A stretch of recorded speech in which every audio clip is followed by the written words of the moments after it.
Bugün Çanakkale ruhunun 104. yıl dönümünü kutladık Musalla Camisi'nde. Çeşitli etkinliklerle kutlamış olduk. Değerli hocalarıma bu etkinlikten dolayı ben teşekkür ediyorum. Ancak bizim kıymetli milletimize ve ümmetimize vereceğimiz bir mesaj vardır ki Çanakkale ruhu birinci yıl dönümüymüş gibi kutlanması gerekiyor aslında. Çünkü bu ruh öyle bir ruhtur ki ümmetin son kalesi olan ülkemizde ümmetçe beraber vermiş olduğumuz bir mücadelenin adıdır Çanakkale. Ve bizler çocuklarımızı yetiştirirken de bu ruh ile onları bileyip onları yetiştirmemiz gerekiyor. Ve Çanakkale ruhunu asla unutturmamamız gerekmektedir.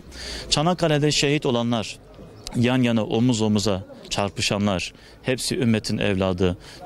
Dört bir taraftan, İslam ülkelerinin dört bir taraftan gelip burada ehli salibe karşı, son ehli salibe karşı mücadele vermişlerdir. Bu ruhu canlı tutma adına bugün de Musalla Camimizde değerli hocalarımızın katkılarıyla ve mahalle sakinlerinin katkılarıyla böyle bir program tertip edildi.